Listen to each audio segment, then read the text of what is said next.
Welcome to the news at 10. I am Kayode Okikulu. Tonight, protests break out in parts of the country as Nigeria marks Democracy Day. Some demonstrators demand better governance, while others also take to the streets in support of the government. Opposition People's Democratic Party condemns what it describes as violent clampdown on peaceful protesters. Police say dispersal of protesters is according to best practice.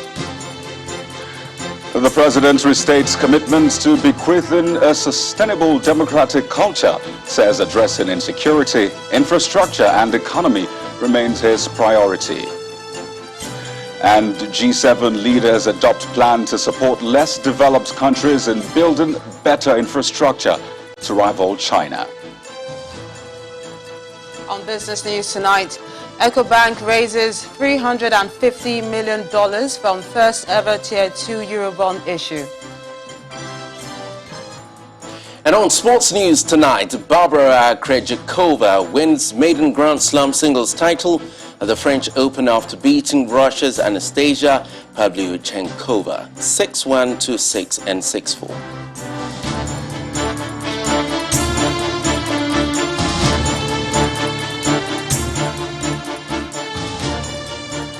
Well, today is Democracy Day, a day set aside to celebrate the nation's return to democracy after years of military rule and the winner of the June 12, 1993 presidential election, Chief MKO Abiola. But rather than celebrate, some youths in the country took to the streets to protest against what they call poor governance and the difficult economic situation in the country. Now, states in the southeast did not witness any demonstration, just as the south-south states, besides rivers, were also quiet. Same was the case in most states in the north. But we begin in Lagos, where there was drama after what began as a peaceful protest was disrupted by the police, who shot tear gas to disperse the protesters. Some of them were arrested, but later released. Our correspondent Chris Elims reports.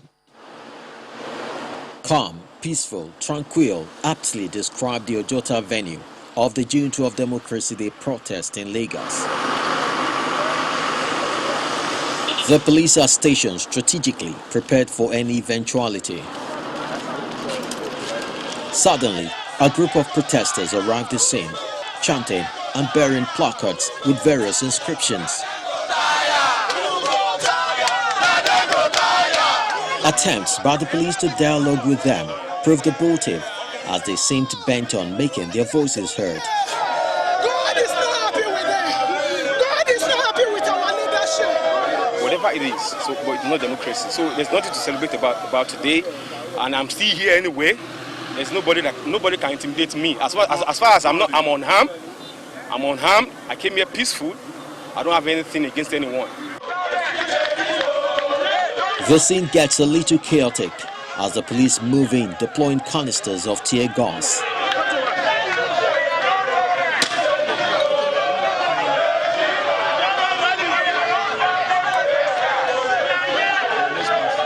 Some of the protesters are apprehended as the crowd is dispersed.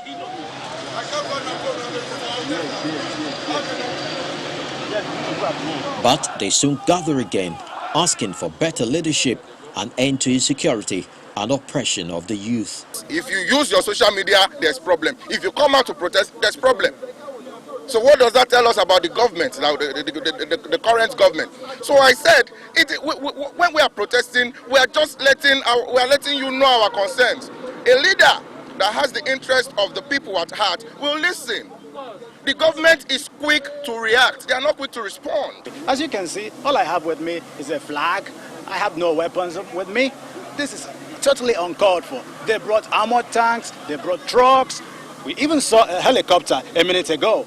All for what? Peaceful protesters. All we've got is our flag, and all we want to do is express our constitutionally protected activity to gather peacefully and protest and express our dissatisfaction. As hoodlums make effort to infiltrate their ranks, another detachment of police arrive at the scene to forestall any breakdown of law and order. Attempt to speak with the task force commander falls through as the team quickly moves in another direction.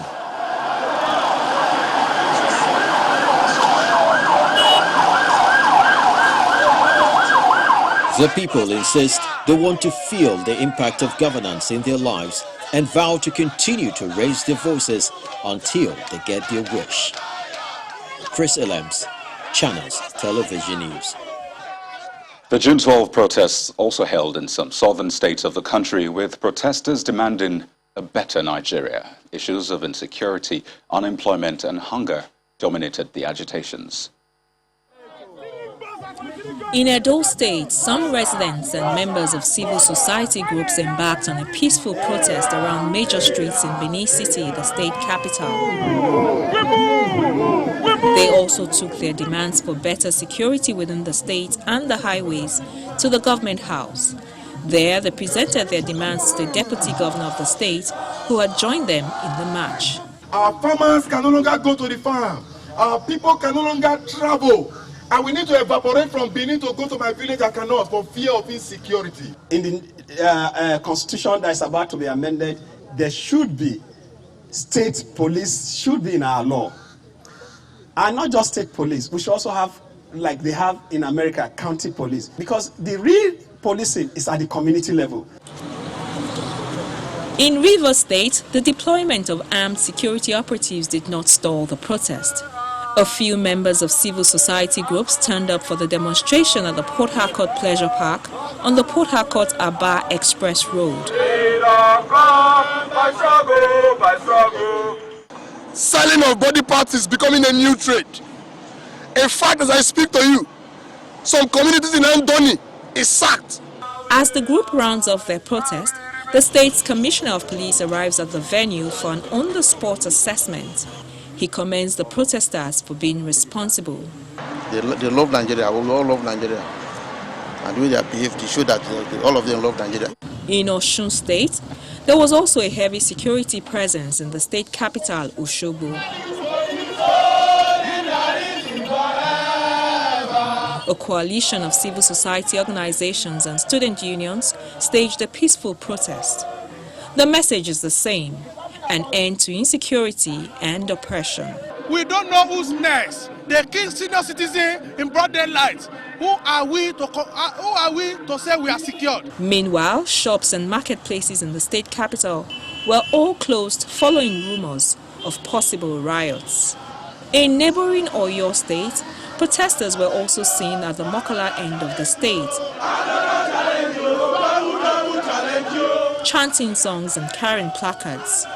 Two different groups staged their protest under the watchful eyes of security operatives. Over 100 million Nigerians live below $1 per day. Over 30% of Nigerian youth wake up on a daily basis without any means of livelihood. The major streets in Ondo State are also devoid of the usual hustle and bustle, as most shops and businesses are locked. Many residents stayed indoors for fear of being attacked by hoodlums who might hijack the protest. Some youths, however, took to the major streets of Akure, the state capital, in a peaceful protest. I want good governance in Nigeria. I want insecurity to stop. I want the kidnappings and banditry to stop. The people have had their say. The expectation now is that government will listen to them, effect the necessary changes, and uphold the rights of the majority. The protesters also turned out in the nation's capital, Abuja, and converged on the Gudu area, carrying placards and banners with various inscriptions. They asked the president to deal with the various challenges of the country, especially insecurity and corruption. Meanwhile, pro-Buhari protesters also gathered outside the Unity Fountain, insisting that the federal government is doing its best to protect the country's democracy. Our correspondent, Emperor Simon, reports. Protesters getting ready for action. End Safara killings now! End Safara killings now! End KB killings now! End KB killings now! I want to yarn! Hundreds of them, mostly youths, have turned out for the protest. Freedom cometh by struggle! Freedom cometh by struggle! It's Nigeria's Democracy Day, but for these protesters, it's not a day for celebration as they take to the road, disrupting vehicular movements while chanting their demands. Protesting are so many. see that even the detention of Zakzaki, which is an account of injustice, is one of the reasons why we are protesting. Motorists also lent their voices to the protest as they drive by.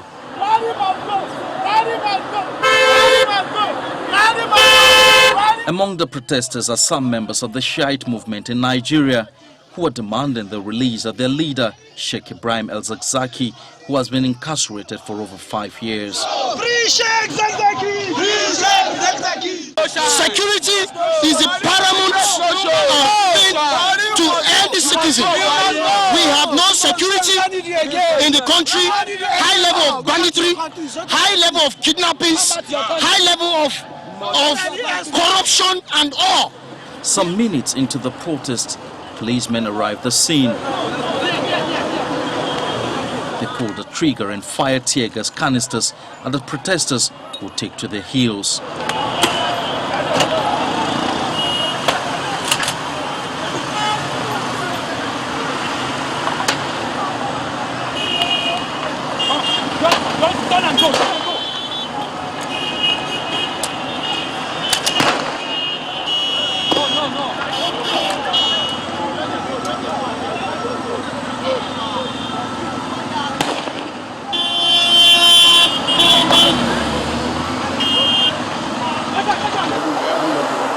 Meanwhile, just in front of the Unity Fountain, a pro-Buhari group is holding a rally, displaying placards with inscriptions of solidarity with the government.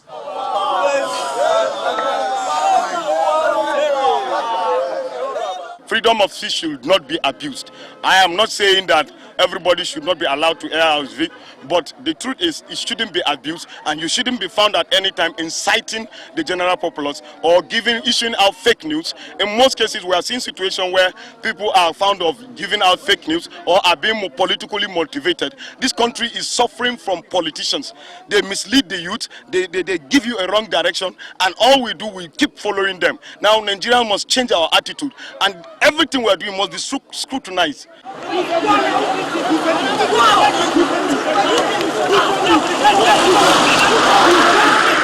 A lone anti-Buhari protester who walked in here was mobbed, but the police came to his rescue as he ran into the Unity Fountain.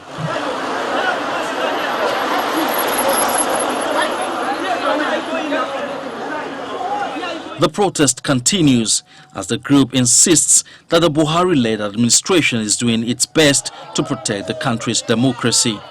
Government is like a continuity. Now we can celebrate railway. You can now go from Abuja to Kaduna. You know, yesterday you can see what happened in Lagos. Lagos to Ibadan now you have railway. And I tell you that no government has the miracle of development.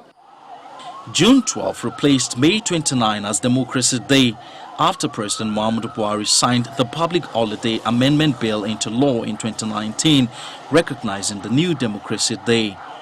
Emperor Simon, Channels Television News. In part 2, after the break, PDP condemns what it describes as violent clampdown on peaceful protesters, but police insist dispersal of protesters is according to best practice. Stay with us.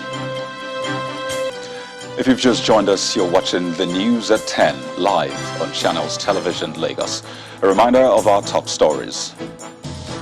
Protests break out in parts of the country as Nigeria marks Democracy Day. Some demonstrators demand better governance while others take to the streets in support of the government. Opposition People's Democratic Party condemns what it describes as violent clampdown on peaceful protesters.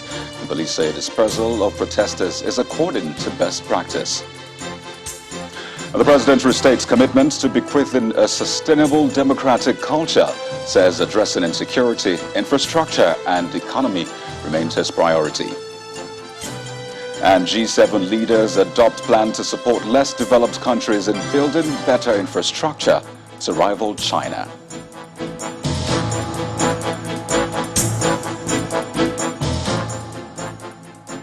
Well, it was a mixed celebration for this year's Democracy Day in the northern part of the country. Now, while most states cancelled all scheduled activities, some governors did the traditional state broadcast. Nevertheless, there were protests in some states, while Christians in Niger used the day to pray for the peace of Nigeria.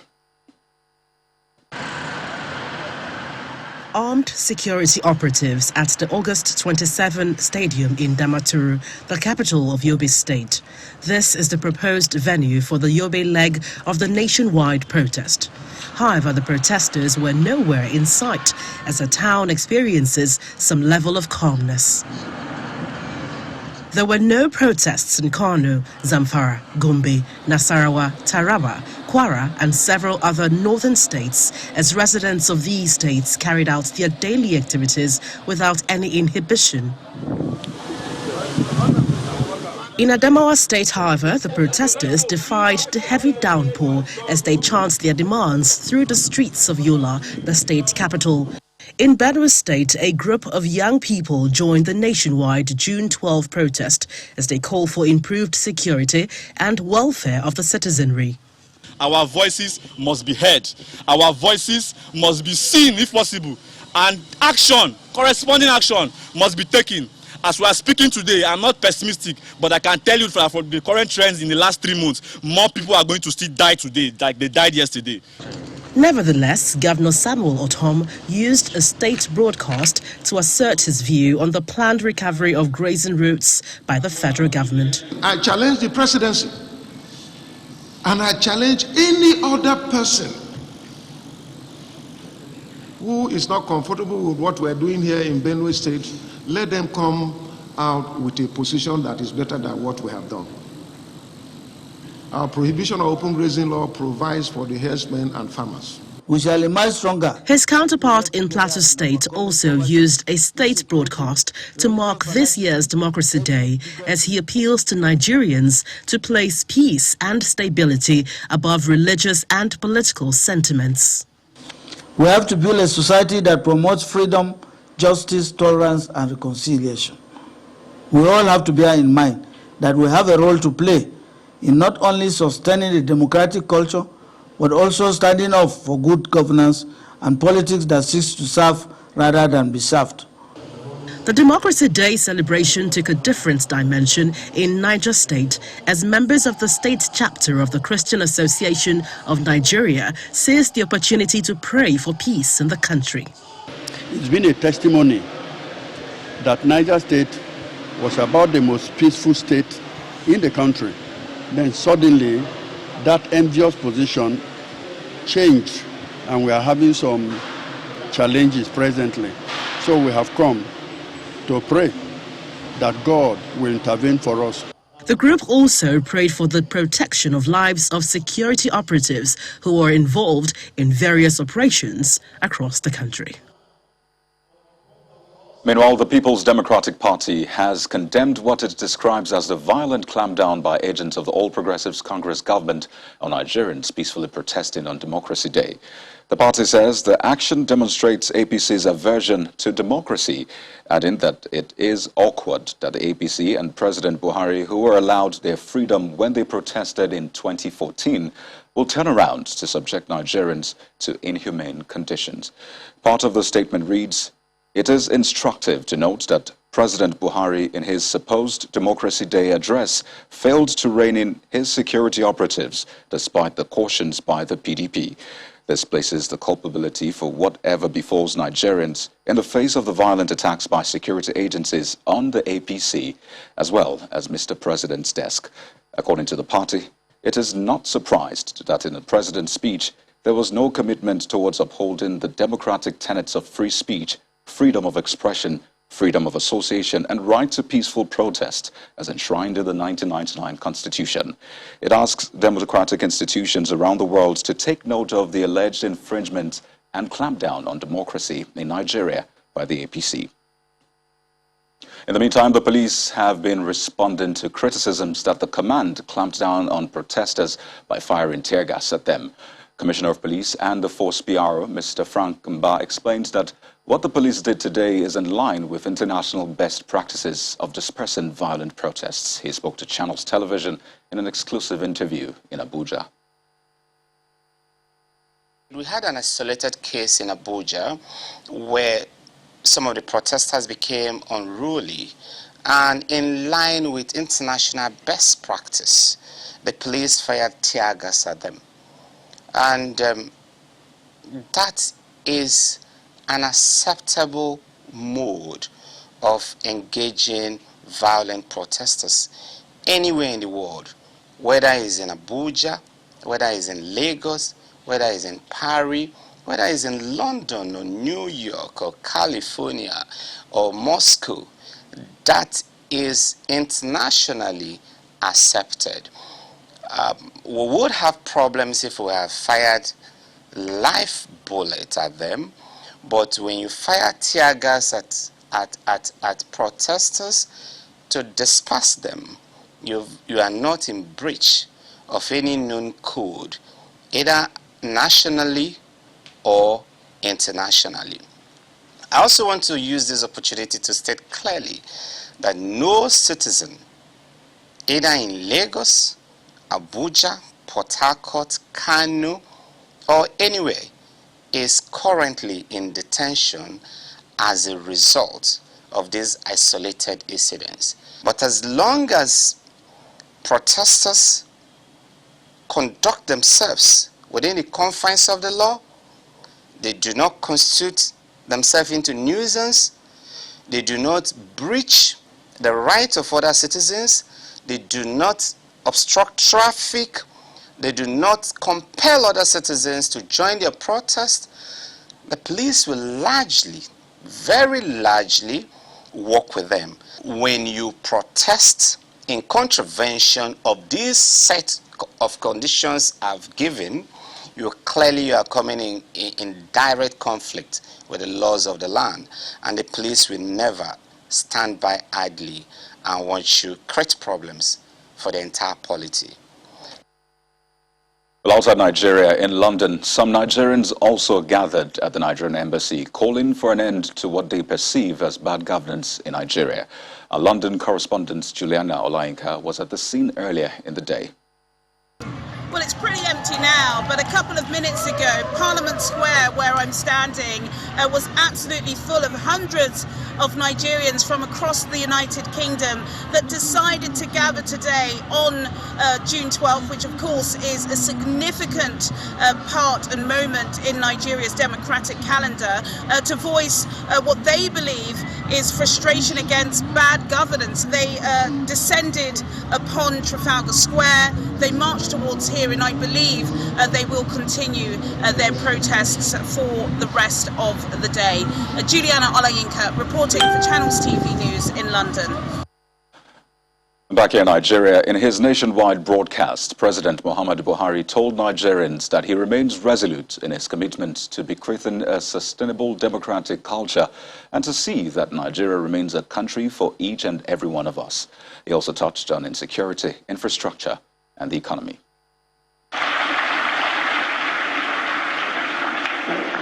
It's 3 years now since the president declared June 12 as Democracy Day and a work-free day in Nigeria in honor of the winner of the 1993 presidential election and for all those who fought for the sustenance of democracy.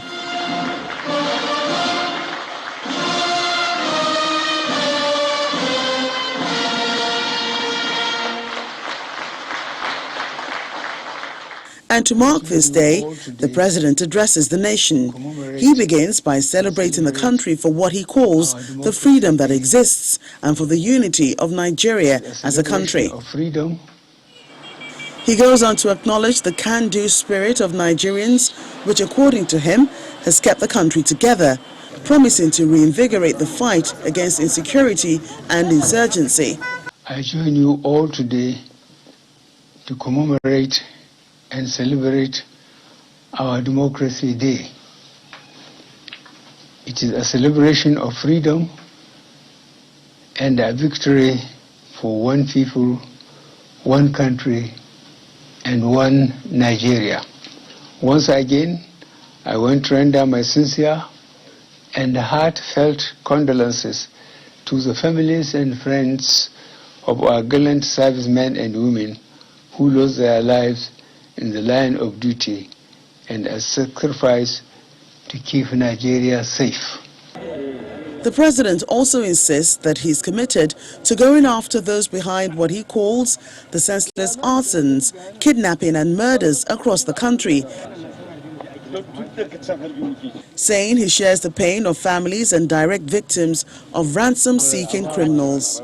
Let me assure my fellow citizens that every incident, however minor, gives me great worry and concern, and I immediately order security agencies to swiftly but safely rescue victims and bring perpetrators to justice. Fellow Nigerians, when you elected me as your president in 2015, you did so knowing that I will put an end to the growing insecurity, especially the insurgency in the northeast.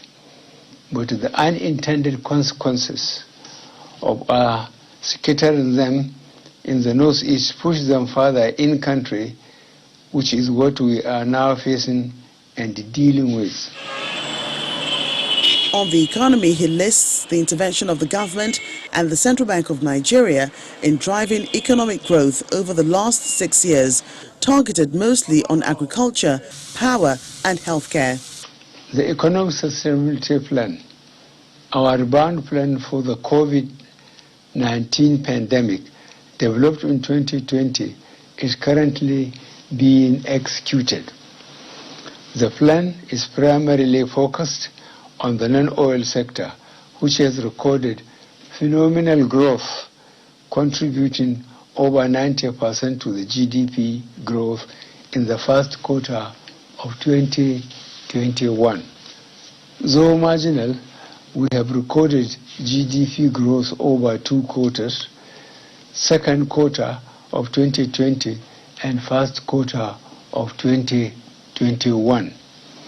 This is evidence of a successful execution of the Economic Sustainability Plan by the federal government. The president closes his address by acknowledging the agitation for constitution reforms, asking Nigerians to look towards the National Assembly for constitution amendment as it's within their purview to do so. He promises to hand over a free and fair electoral process, as well as restating his commitment to the pursuit of a fair society where everyone can feel proud. When the news at 10 returns, Ecobank raises $350 million from its first ever Tier 2 Eurobond issue. That's on Business News. Join us again.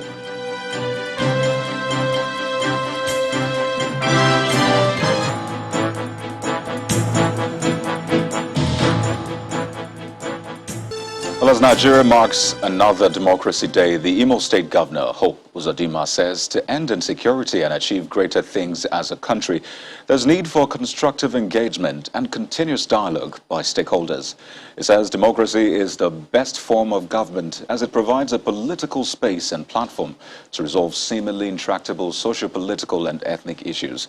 Governor Uzodimma appeals to aggrieved persons in the states to sheath their swords and resolve all issues amicably without resorting to violence. This Democracy Day is quite significant because it is coming in the midst of the turbulent security challenges both in our state and the nation at large. It is significant because despite the crisis, democracy remains resilient. This strength remains unshaken because it absorbs all manner of shock and yet stands the test of time. I am willing and available for any meaningful dialogue that will bring an end to violence in our dear state. Let me reiterate here that we need peace for development to really come to Imo. I want to assure all our people that I remain resolute and committed to serving you to the best of my ability. I pledge to judiciously apply the resources of the state for the benefit of the people. And in Ogun State, Governor Dapo Abiodun has challenged Nigerians to be more patriotic and remain peaceful in the face of the current socio-economic and political challenges facing the country. He was speaking at the Moshood Abiola Stadium in Abeokuta, the state capital, while addressing residents as part of events to mark June 12 celebration in the state. At the Moshood Abiola Stadium in Abeokuta, the Ogun State capital, youth and members of civil society groups hold a march past to mark this year's Democracy Day.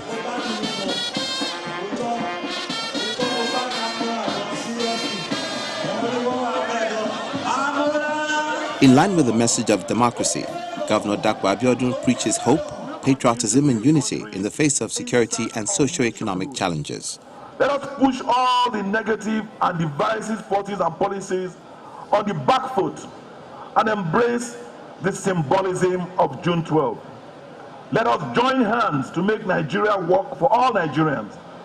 This will end the quest for self-determination and other sectarian agitations and calm frayed nerves. In a bid to tackle some of these challenges, the state government yesterday handed over 60 patrol vehicles, 200 bulletproof vests, communication gadgets and other logistics support for the police. Any act to breach our security is considered a sabotage. Because Ogun State, what we sell. For business news with Melinda Akilami. Hi, Melinda.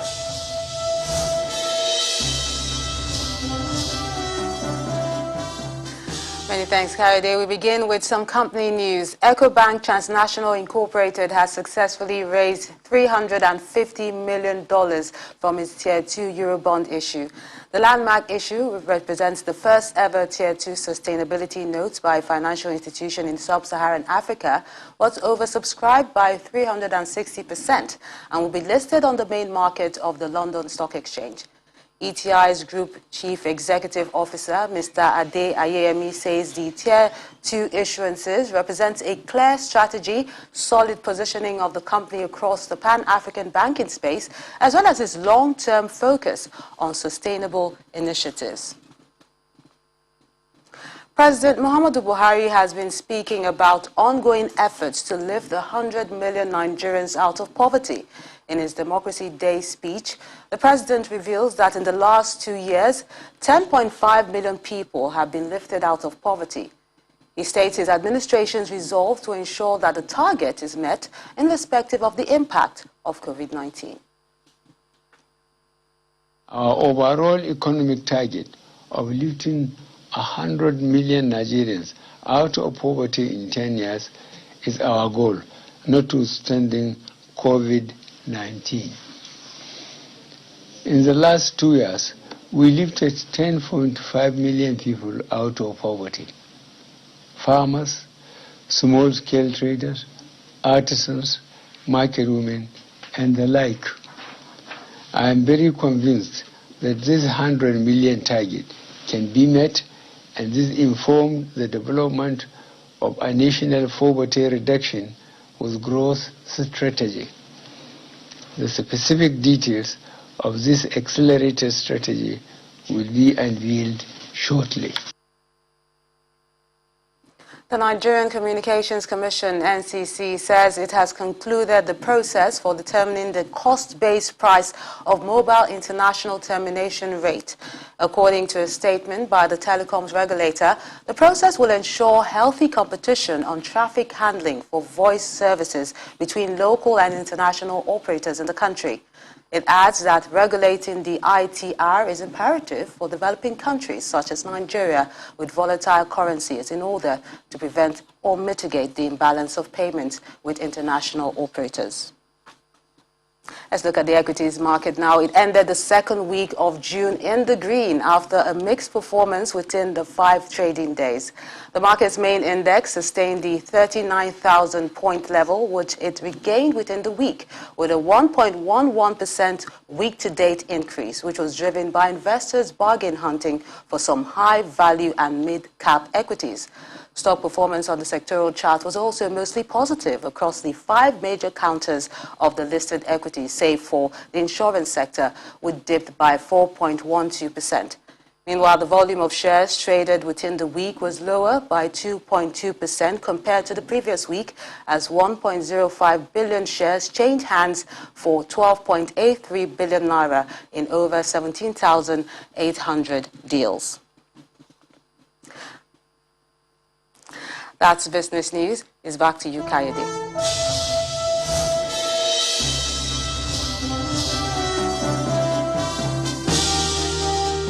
Thanks, Melinda. Let's now join Kayode Alayode for the latest sports stories.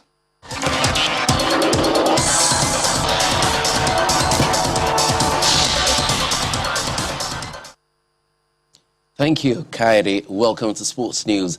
In a few hours from now, middleweight champion Israel Adesanya will put his belt up for grabs in a rematch with Italy's Marvin Vettori at UFC 263. Adesanya is in need of a strong performance following his loss to Jan Blachowicz for the light heavyweight title. Although the last style bender remains unbeaten as middleweight, many expect a tough battle against Vettori, whose 5-fight winning streak has earned him a rematch. Adesanya is the undisputed king of the middleweight division, and victory against Vettori will enhance his reputation. Wales and Switzerland settled for a 1-1 draw in their open game of Euro 2020. Brul Embolo headed in from Xherdan Shaqiri's corner in the 49th minute to give Switzerland the lead. Wales fought back to draw level with a goal from Kiefer Moore in the 74th minute. Finland pulled off an upset in Group B, beating 1992 champions Denmark 1-0, courtesy of a goal scored by Joel Pulainen-Palu in 60th minute, in a game where the Danes also lost a penalty. Denmark's Christian Eriksen had to be given CPR during the game after he slumped and was taken to the hospital, where he has now recovered. In the last game of the day, Belgium beat Russia 3-0 with a goal from Thomas Meunier and a brace from Romelu Lukaku. That'll be all on Sports News. Back to you, Kayode.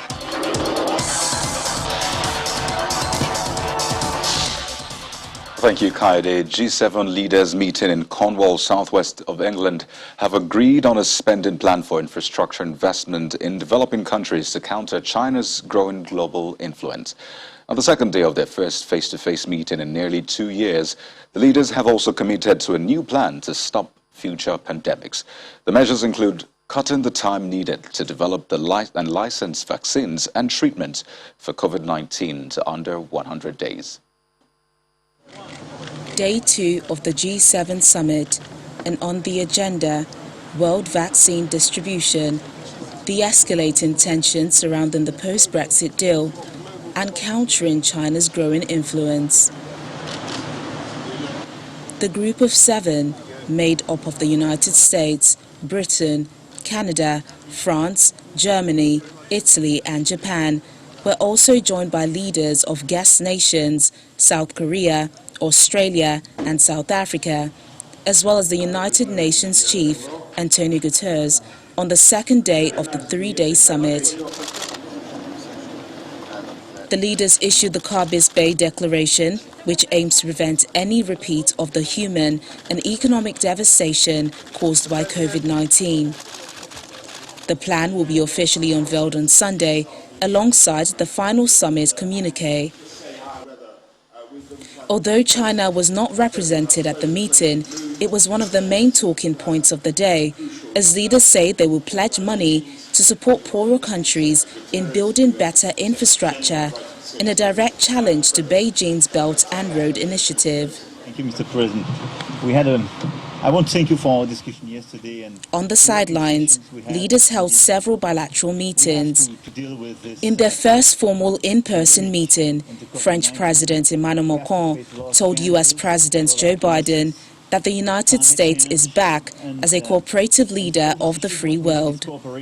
And I think it's great to have the U.S. President part of the club and very willing to cooperate. And I think that what you demonstrate is that leadership is partnership. And and we do appreciate, and I think we can deliver great things for that. And away from the official meetings, protesters demanded leaders act on various issues, from climate change, Ethiopia's Tigray crisis, to stopping the sale of arms to Israel. Police have mounted a major security operation for the summit, with thousands of officers drafted in from across Britain. And the main news again. Protests break out today in parts of the country as Nigeria marks Democracy Day. Some demonstrators demand better governance, while others also take to the streets in support of the government. That's the news at 10 on behalf of the team. Thank you for watching and good night.